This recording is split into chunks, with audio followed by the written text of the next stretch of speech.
Transjakarta menabrak pembatas jalan di kawasan Durensawit, Jakarta Timur. Kecelakaan terjadi lantaran bus Transjakarta menghindari sepeda motor yang tiba-tiba datang menyalip pagi tadi.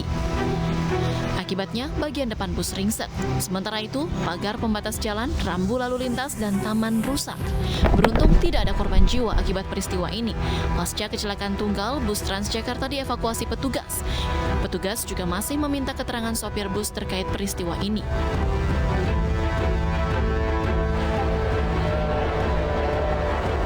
Tes pramusim MotoGP tengah berlangsung di sirkuit Mandalika di Lombok, Nusa Tenggara Barat. Di hari pertama uji coba, 24 pembalap menjajal sirkuit Mandalika dengan motor balap mereka. Berdasarkan hasil pramusim pertama, Johan Zarco dari Pramac Ducati unggul untuk sesi pertama dengan waktu 1 jam 44 menit. Disusul Jack Miller dan runner-up pada MotoGP 2021, Francesco Bagnaia pada posisi keempat. Barulah juara bertahan MotoGP 2021, Fabio Quartararo pada posisi ke-7 dan Marc Marquez pada posisi ke-9.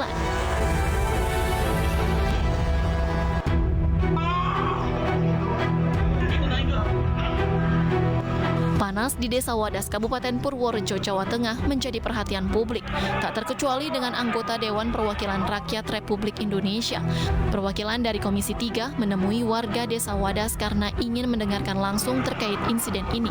Wakil Ketua Komisi 3 DPR RI Desmond Mahesa menyampaikan pendapatnya mengenai langkah warga yang menolak rencana penambangan batu andesit tidak menyalahi aturan. Sebab menurut Desmond, Desa Wadas bukan merupakan wilayah proyek strategis nasional Bendungan Bener. Batu andesit di desa ini hanya merupakan penunjang proyek. Namun demikian, Komisi 3 berharap masalah yang terjadi di Desa Wadas bisa segera diselesaikan dengan baik. Harapannya sama, agar penantian yang sudah cukup lama dari warga masyarakat yang terdampak proyek pembangunan Bendungan Bener ini bisa segera terselesaikan. Amin. Kita sama-sama berikhtiar, kami juga mohon doa, juga mohon diingatkan ya. Sebelumnya sejumlah warga Desa Wadas menolak pengukuran lahan oleh BPN hingga berujung ricuh. Alasannya warga yang sebagian besar berprofesi sebagai petani mengandalkan lahan itu sebagai sumber mata pencaharian. Kericuhan pun berujung pada penangkapan puluhan warga, beberapa di antaranya masih di bawah umur. Namun kini puluhan warga itu telah dibebaskan. Tim Liputan iNews melaporkan. Pemirsa, misteri penemuan mayat perempuan dalam kardus di permukiman warga Kelurahan Karadenan, Cibinong, Bogor, Jawa Barat terungkap. Korban dibunuh oleh kenalannya di media sosial lalu dibuang.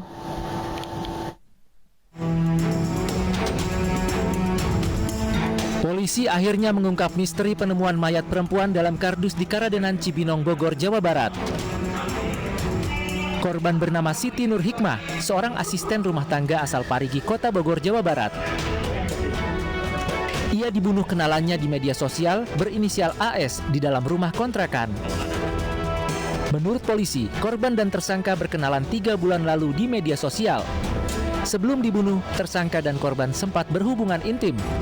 Namun pelaku cemburu karena korban sering berkomunikasi dengan pria lain melalui ponselnya. Hubungan pelaku dengan korban, mereka adalah pacaran, kemudian yang menjadikan motif dari si pelaku melakukan perbuatannya karena pelaku merasa cemburu melihat korban banyak dihubungi oleh temannya, teman si korban yang sebagian besar laki-laki. Atas perbuatannya, tersangka dijerat pasal berlapis tentang pembunuhan berencana dengan ancaman penjara seumur hidup.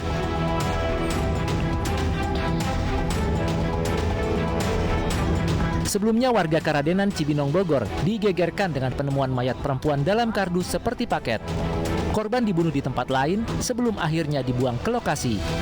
Dari Bogor, Jawa Barat, Wildan Hidayat, iNews melaporkan. Satuan Reserse Kriminal Umum Polres Metro Jakarta Selatan menangkap pembunuh Vicky Firlana yang ditemukan di Ulu Jami, Pesanggerahan, Jakarta Selatan. Pelaku yang ditangkap merupakan eksekutor pembunuhan.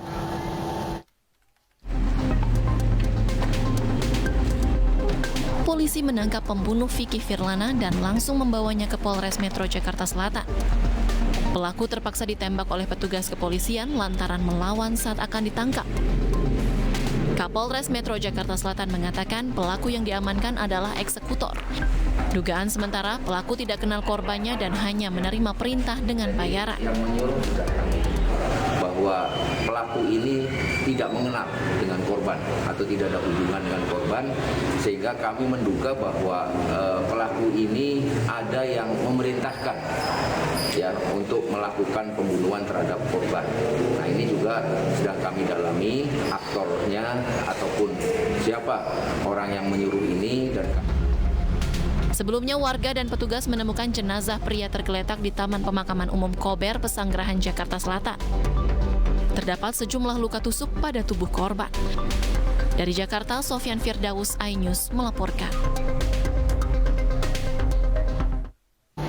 Video atap Terminal 3 Bandara Soekarno-Hatta bocor viral di media sosial. Pihak pengelola Bandara Soekarno-Hatta membenarkan kejadian tersebut dan mengaku kerusakan sudah langsung diperbaiki. Video air mengalir dari langit-langit di Terminal 3 Bandara Soekarno-Hatta, Tangerang viral di media sosial. Kejadian terekam dekat boarding gate 7 keberangkatan internasional dan sempat membuat panik pengguna jasa bandara. Pihak pengelola Bandara Soekarno-Hatta Tangerang mengakui adanya insiden kebocoran atap Terminal 3, namun kejadian langsung ditangani dan diperbaiki. Beruntung pada saat kejadian tidak ada penumpang yang menjadi korban.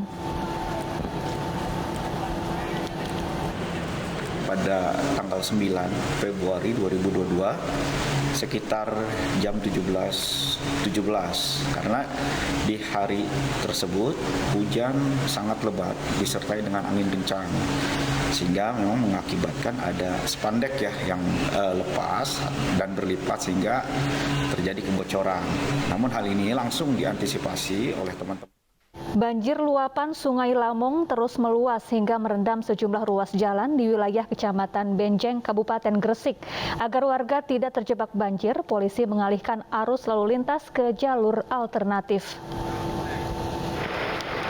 Sejumlah pengguna jalan nekat melintasi banjir yang merendam sejumlah ruas jalan, diantaranya jalan raya di Desa Benjeng, Kecamatan Benjeng, Kabupaten Gresik. Puluhan relawan turun ke jalan membantu warga agar tidak terperosok melintasi derasnya banjir. Polisi dan warga mengalihkan arus lalu lintas dengan melintasi ruas jalan raya Cerme yang menjadi akses utama wilayah Gresik bagian selatan. Selain merendam ruas jalan raya, banjir meluapnya Sungai Lamong ini juga merendam 12 desa di wilayah Kecamatan Benjeng dan Cerme, Gresik.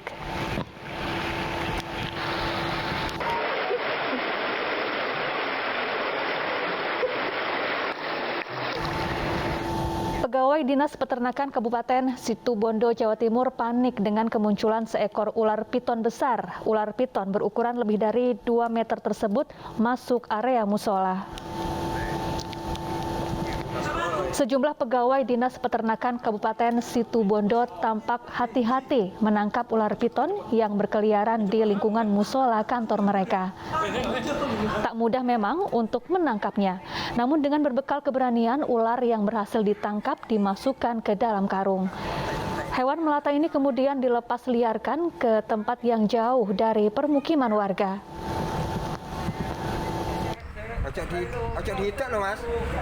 Mau ngambil wudhu. Kelihatan pas di tempat duduknya itu panjang. Sendiri atau ada temennya ular? Apanya? Ular ini? Dan satu ini. Satu ya.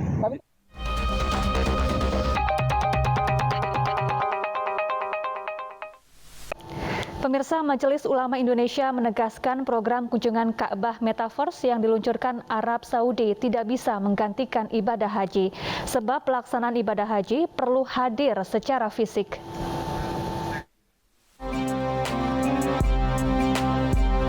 Akhir tahun lalu, pemerintah Arab Saudi meluncurkan proyek pembangunan Ka'bah Masjidil Haram di Metaverse. Proyek ini memungkinkan umat Islam melihat Hajar Aswad dan juga suasana sekeliling Masjidil Haram secara virtual. Proyek ini kemudian memunculkan polemik. Banyak orang yang menganggap adanya Masjidil Haram di Metaverse memungkinkan ibadah haji dilaksanakan secara virtual. Hal ini juga dianggap sebagai alternatif setelah pandemi corona menghantam dunia. Menanggapi hal tersebut, Ketua Majelis Ulama Indonesia Bidang Fatwa Asrorun Niam Soleh menegaskan, program kunjungan Ka'bah Metaverse yang diluncurkan Arab Saudi tidak bisa menggantikan ibadah haji. Kehadiran Ka'bah secara virtual melalui Metaverse ini tidak bisa menjadi pengganti pelaksanaan aktivitas ibadah haji dan juga ibadah umroh yang disyariatkan di dalam ajaran Islam. Karena pada hakikatnya aktivitas haji itu adalah ibadah yang bersifat mahdhah, basisnya adalah dogma, teknis pelaksanaannya adalah ittiba, kita mengikuti tata cara yang sudah dicontohkan oleh baginda Rasulullah SAW. Aktivitas ritual pelaksanaan ibadah haji juga mempersyaratkan adanya kehadiran fisik dan juga aktivitas fisik, atau dikenal sebagai ibadah fi'liyah. Sementara itu, pemerintah Turki juga dengan tegas menyebut haji di Metaverse tidak sah. Tim Liputan iNews melaporkan. Ya, dan untuk membahas ibadah haji Metaverse, saat ini sudah bersama kami Wakil Ketua Umum MUI Anwar Abbas. Assalamualaikum, selamat sore Pak Anwar Abbas. Waalaikumsalam warahmatullahi wabarakatuh. Selamat sore Mbak Safa. Ya, Pak Anwar, MUI menegaskan bahwa haji Metaverse ini tidak sah. Boleh dijabarkan Pak apa saja dasar dari fatwa tersebut? Ya. Kalau dasarnya sudah jelas firman Allah dalam surat Ali Imran ayat 97 ya. Membunyi walillahi 'alan nasi hajjul baiti man istata'a ilaihi sabila. Jadi Allah mewajibkan kita umat Islam ya untuk menunaikan ibadah haji ke Baitullah yang letaknya di Makkahul Mukarramah ya. Tetapi wajib itu adalah jatuh kepada orang yang memang sanggup untuk melaksanakannya. Baik sanggupnya dilihat dari perspektif finansial maupun dari sisi fisik maupun dari sisi keamanannya. Ya, jadi banyak sisi dan dimensi dari istiqa'ah tersebut ya. Dan yang namanya ibadah haji itu adalah ibadah yang waktunya sudah ditentukan dan tempatnya sudah ditentukan ya. Waktunya terentang dari tanggal 8 Zulhijjah sampai tanggal 13 Zulhijjah. Jadi tidak bisa dilaksanakan di luar tanggal tersebut ya. Kemudian tempatnya adalah ya di Makkahul Mukarramah, di Arafah, di Muzdalifah, di Mina, di di Masjidil Haram, di Safa dan Marwah. Kalau di luar tempat itu ya enggak sah itu. Nah, jadi dengan demikian ya kalau seandainya kita ada yang mengembangkan virtual metaverse yang akan membuat Padang Arafah, kemudian Muzdalifah, Mina, Jamarat, kemudian Ka'bah ya melalui dunia digital semirip mungkin. Ya karena semirip mungkin berarti kan bukan Arafah itu berarti kan. Meskipun ya betul-betul sangat mirip dengan Ka'bah ya tapi itu kan bukan Ka'bah. Nah, sementara kita kan disuruh oleh Allah untuk melaksanakan ibadah haji itu ya ke tempat-tempat yang sudah saya sebutkan tadi. Bahkan ya kata Nabi al-hajju arafah ya. Faman adraka arafah faqad adraka al-hajj. Haji itu adalah Arafah. Haji itu adalah hadir di Arafah. Jadi kalau seandainya kita tidak hadir di Arafah ya, maka kita tidak akan bisa dipandang telah melaksanakan ibadah haji. Timbul pertanyaan, kalau seandainya kita melakukan ibadah secara virtual metaverse, kita hadir di Arafah, tapi kan kita tidak di Arafah ya. Jadi dengan demikian ya batal lah ya. Jadi dengan demikian melakukan ibadah haji melalui virtual metaverse adalah sebuah perbuatan bid'ah dan bid'ahnya adalah bid'ah dhalalah, bid'ah yang sesat. Jadi tidak boleh ditolerir. Ya, lalu manfaat apa saja yang bisa diambil dari teknologi metaverse ini untuk pelaksanaan haji dan umroh? Oh, kalau manfaatnya sangat banyak ya. Yang pertama untuk edukasi kepada anak-anak supaya mereka lebih mengenal ya tempat-tempat yang harus dikunjungi dan tempat-tempat yang dimana kita beribadah. Misalkan Padang Arafah, di situ ada Jabal Rahmah kan, kemudian Muzdalifah, ada Mina, ada Jamarat, ada Masjidil Haram, ada Safa, Marwah. Dan dengan bantuan virtual metaverse ini ya, anak-anak akan bisa tahu ya lebih detail gitu, lebih jelas. Dan apalagi bagi saudara kita yang ingin yang belum pernah ke Tanah Suci lalu mereka ingin melaksanakan ibadah haji atau ibadah umroh ya. Virtual metaverse ini sangat-sangat membantu gitu. Baik. Sangat membantu. Baik, terima kasih Pak Anwar Abbas atas penjelasannya dan telah bergabung bersama kami di iNews Sore. Assalamualaikum warahmatullahi wabarakatuh. Sementara itu, setelah mengalami tarik ulur jemaah umroh diberangkatkan pada Januari 2022, pemberangkatan jemaah itu dilakukan dengan melakukan protokol kesehatan ketat.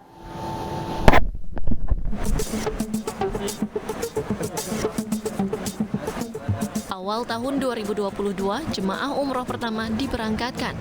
Sebanyak 29 jemaah umroh diberangkatkan perdana dari daerah istimewa Yogyakarta. Keberangkatan perdana calon jemaah asal daerah istimewa Yogyakarta ini diiringi tangis haru oleh keluarga yang melepas kepergian mereka di Bandara Yogyakarta International Airport Kulon Progo. Kepala Kantor Wilayah Kementerian Agama Yogyakarta melepas langsung keberangkatan calon jemaah umroh. 2 tahun. Ya. Baru kali ini bisa. 2 tahun udah hampir berangkat. Baru sekarang ini kita bisa rombongan. Sudah berapa kali tertunda Ibu? 2 kali ya. Harusnya setahun kemudian berangkat.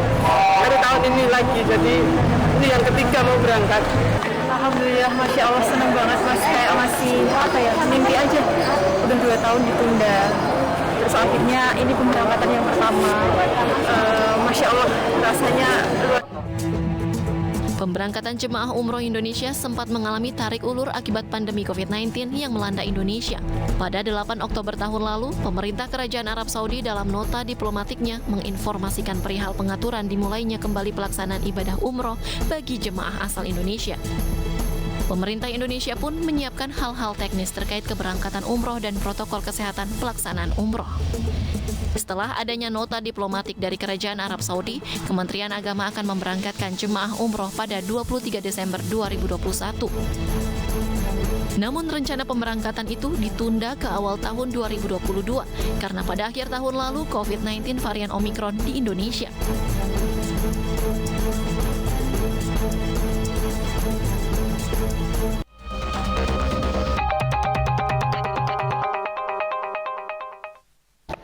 Sambut MotoGP 2022, seniman Nyoman Nuwarta membuat patung Presiden Joko Widodo yang mengendarai sepeda motor untuk dipasang di area sirkuit Mandalika. Seperti apa? Kami hadirkan informasinya sesaat lagi.